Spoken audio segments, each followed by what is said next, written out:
2023 Volvo S60 courtesy of Younger Volvo in Hagerstown, Maryland. For more information on their inventory, please feel free to check out the link in the description box below. And so we are in this one today because this is a very good looking sedan, at least in my personal opinion. Not only that, there are new trim levels for the 2023 model year and some new themes as well. And we'll of course get into that in a little bit here, but you also get a 4-year, 50,000 mile bumper to bumper warranty, which is of course more than the traditional 3-year, 36,000 mile warranty. So big fan of that. But ultimately in this video, we will be testing out and going over everything about this one, from acceleration to braking, steering feel, ride quality, sound system, exhaust clip, all that fun stuff. So having said all of that, what do you guys say? Let's just go ahead and jump right into it. And as always, let's start with pricing. And so let's first start with those new trim levels here. There is going to be the Core, which is the one we are in today, starting at $42,395, which actually is a $3,145 price bump from the 2022 model year, in case you were curious.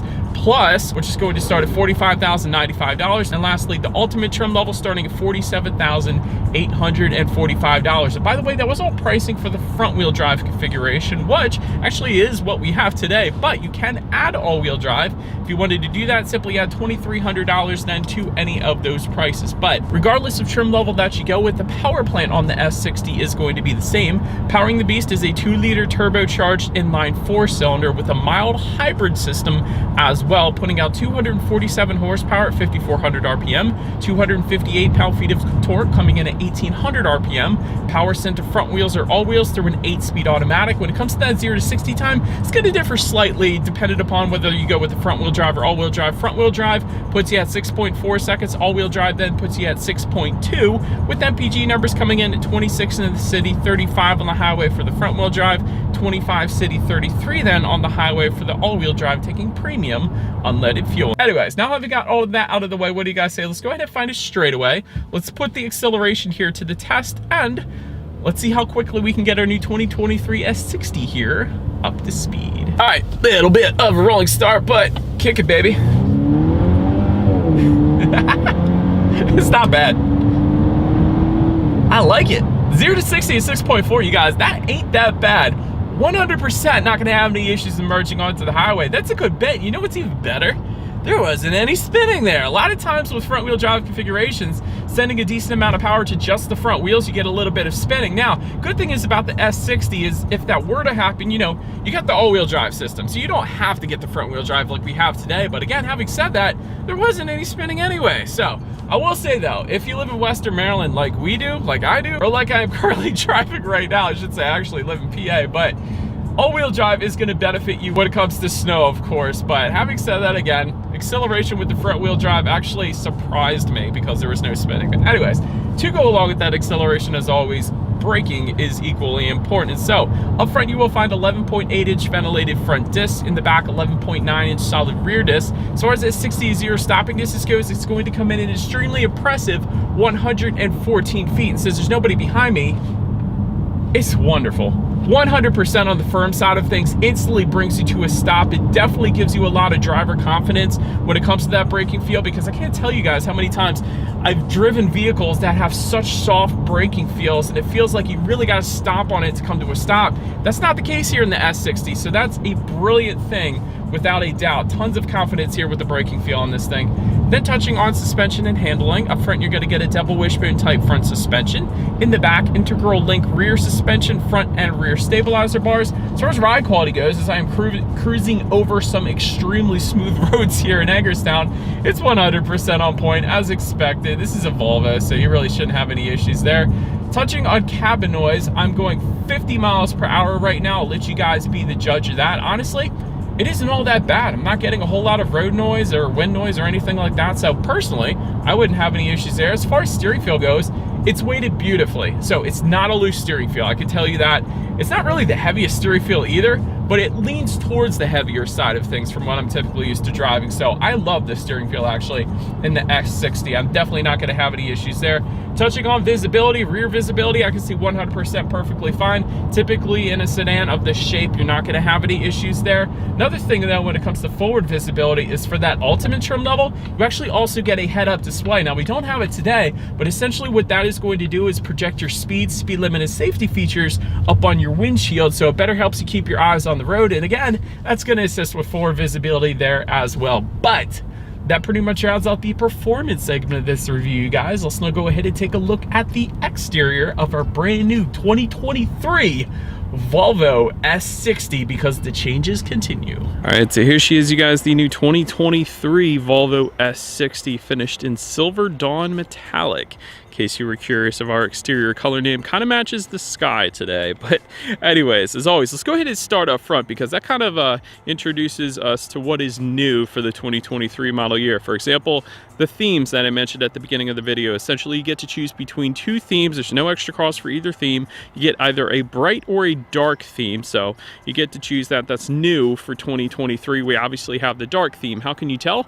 Well, simply by looking at the front grille. So this front grille is going to be highlighted in a chrome finish if you were to go with the bright theme. However, if you were to go with the dark like we have today, everything is going to be finished in gloss black. And those gloss black accents are going to continue basically throughout the vehicle, including those side mirrors actually as well. But we'll get to those in a second. But otherwise, they're going to be body colored. But bright theme basically gives you chrome and body colored accents. Dark theme gives you the gloss black accents throughout. So do want to start by mentioning that. But also, to the sides there, LED headlights do come standard for all trim levels across the board. You get the LED Thor's Hammer daytime running lights, as well as Volvo is now known for, of course. Automatic feature, meaning when it starts to get dark at night, those headlights will turn on automatically for you there. But you also get automatic high beams coming standard across the board. So essentially, when your high beams are on at night and it senses a vehicle coming in the opposite direction, it's going to automatically dim them back to low beams. Then when that vehicle is gone, it's going to automatically bounce it back up to high beams. So kind of a convenience feature there.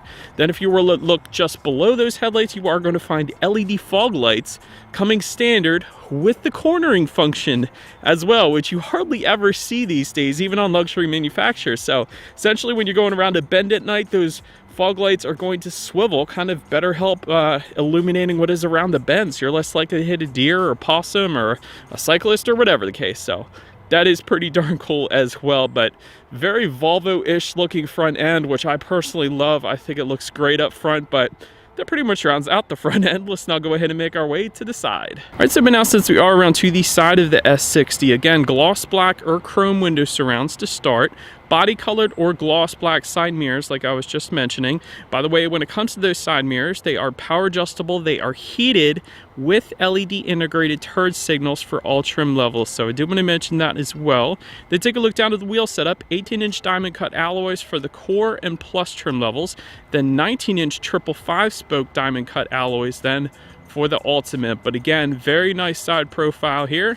Let's now go ahead and make our way to the back. All right, so but now since we are around to the back of this one, body colored shark fin antenna all the way to the top, regardless of which theme you go with, still going to be body colored up there. You got the Volvo lettering spelled out horizontally. That always looks good. You do have LED C-shaped taillights coming standard.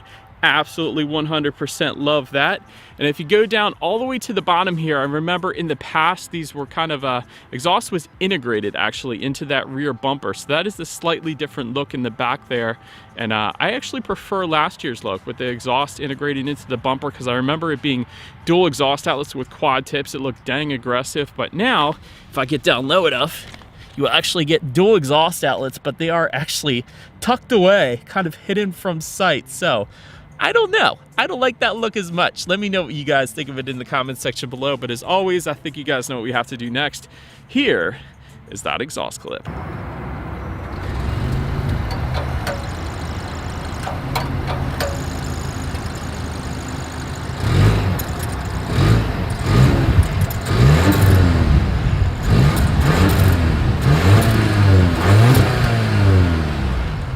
Alright, so but now since we are around to the back of the S60, when it comes to opening that rear trunk, there's several different ways to go ahead and do that. There is a button on the key fob, of course. There is a button on the trunk itself. There's a button by the driver's side left knee from the driving position, but then there is an optional hands-free trunk as well, where you simply just kick your foot underneath of that bottom of the back end there. It's going to automatically open up for you, so that is pretty darn cool as well. But anyways, once opened up, cargo capacity comes in at 11.6 cubic feet. There are two cargo lights back there. There's a couple grocery bag hooks. There's a spare tire then if you were to lift up underneath of that cargo floor, and of course you could probably put an ice scraper within that spare tire area as well. But overall, trunk was plenty fine. Then making our way up to the rear legroom, that comes in at 35.2 inches. For reference, I'm an even 6 feet tall. This is how much space I had in the rear seats there. Rear center armrest with cup holders does come standard. You got your rear ventilation that also comes standard for those rear passengers. But the interesting thing about the rear ventilation is it's not actually found in that center area where you typically find it on other sedans, but rather kind of just in front of those rear doors on both sides actually. So you have 2 vents, one for each rear passenger in the back. The center passenger's left out, of course, but still, you get 2 rear air vents where you typically find kind of both of them found in the center. So that's a little bit different of a setup. So I wanted to kind of emphasize that. Rear dual charging ports you can find back there as well. There is a tiny bit of storage just above that, and you can actually get heated rear seats. They are optional. They don't come standard, but I did want to mention it. Then make our way to the front seats. Power adjustable front seats do come standard for all trim levels with 2-way power lumbar as well. 4-way power lumbar then coming with the ultimate trim level. There is a power cushion extension for the ultimate trim level, and then memory settings for the ultimate trim level as well, and that's for up to 2 different drivers here, so that's pretty cool. Leather seating is going to come standard, and then heated and ventilated front seats are going to be available. Overall, when it comes to seat comfort, it's okay. It's not good. There's some awkward pressure points, but it's really not that bad, so I didn't mind it. Other cool thing that I absolutely love about all Volvos is they do put the flag of Sweden on the passenger seat here, every single vehicle that they make, so that's one of the best parts about this thing. But anyways, to take a look at the steering wheel, it is tilt and telescoping, is manually adjustable, it is leather wrapped as well. 10-2 grips are definitely on the thicker side, nice little places to put your thumb as well, which I don't typically find on really any of the other vehicles that I drive. So 100% loving the grips in this steering wheel. It makes you better feel like you're in control, so big fan of that. Then make our way to the startup. Let me start by showing you guys the key here. You got your Volvo logo on the one side. Essentially though, all of your buttons are located on the side of the key, and so key number 1 is going to be black, key number 2 is going to be orange.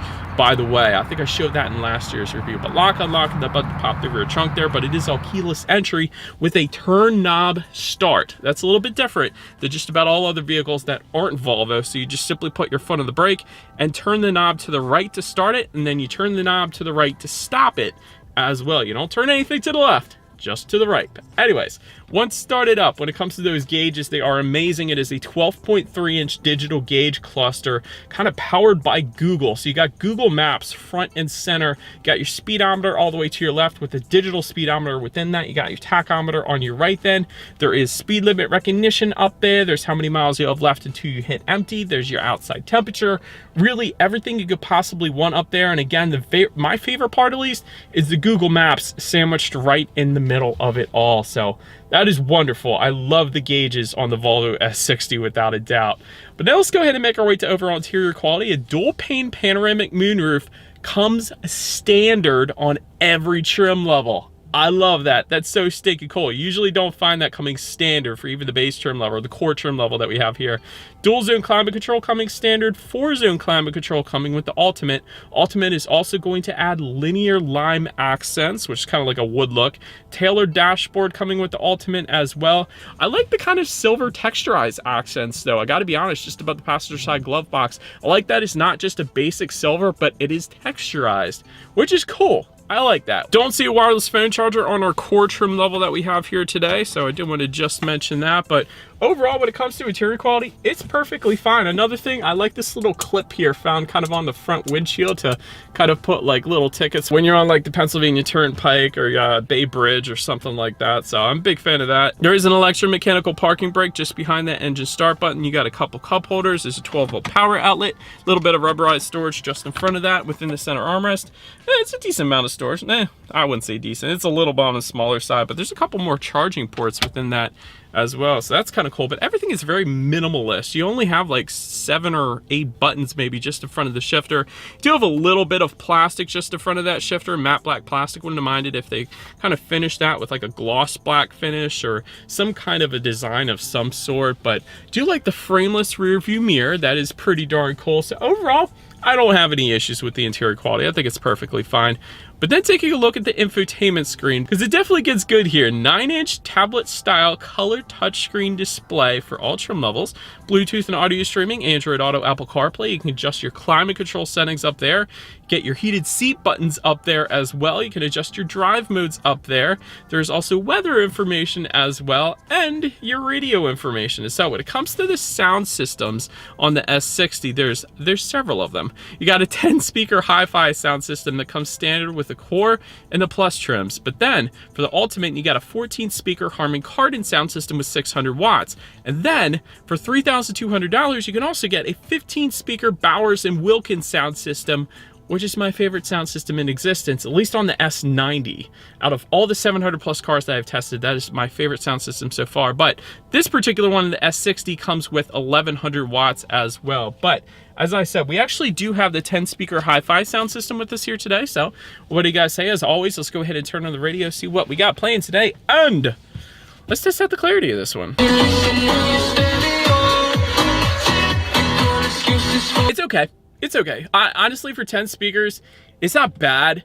Harman Kardon and Bowers and Wilkins are going to blow that out of the water for sure, but it's an okay sound system. Honestly, I would have wanted it a little bit better. Just because this is an X60, it's a little more expensive car, but it'll get the job done. I'll just put it that way. But anyways, last thing I'm going to mention to you guys on the infotainment screen is when you do put this thing in reverse, you will find a rear view camera coming standard across the board. And then if you were to go with the Ultimate, you're also going to get a 360-degree monitor, giving you that bird's eye view, which is always going to lead us into safety. And so first, let me start by saying IIHS Top Safety Pick Plus, which is the very highest designation given by IIHS. That pretty much says it all right there. Front side current airbags do come standard. Driver's knee airbag as well. In the back, you're going to have latch, aka lower anchors to tethers to children for the rear car seats. Rear child door locks, tire pressure monitoring system. But then also coming standard, a blind spot monitoring system with rear cross traffic alert, collision avoidance assist with pedestrian and cyclist and large animal detection, lane departure warning, lane keep assist, automatic emergency braking, and runoff road mitigation then as well. So overall, when it comes to my final thoughts, honestly, I could say the safety, because the safety is brilliant. This is a Volvo. That's what Volvos are known for. It's got that perfect safety rating by IIHS. But really what impressed me the most about the S60, what really surprised me, because I don't remember this from last year, the driving dynamics are incredible. Honestly, incredible acceleration for this thing. It's perfectly fine for me. Excellent braking, 60, 0, and 114 feet is wonderful. It doesn't get a whole heck of a lot better than that. You typically find that number in the 120s for a sedan. So 114 is sports sedan good without a doubt. Steering feel is wonderful as well. So the driving dynamics really put a smile on my face. I gotta be honest, I loved driving the S60. So I love that. I can't say that about all Volvos, but for the S60, it is wonderful. Great design as well. I told you guys that when I was touching on the exterior. I love the digital gauges. Doesn't get a whole lot better than that. Ambient lighting would be nice. That's one of my constructive criticisms. I wouldn't mind seeing some ambient lighting in this thing. I think that would look dang good. And where's the wireless phone charger here? That's what I'm looking for. Where's the wireless phone charger on the S60? But anyways, that about rounds out this one, you guys. Thank you so much for watching.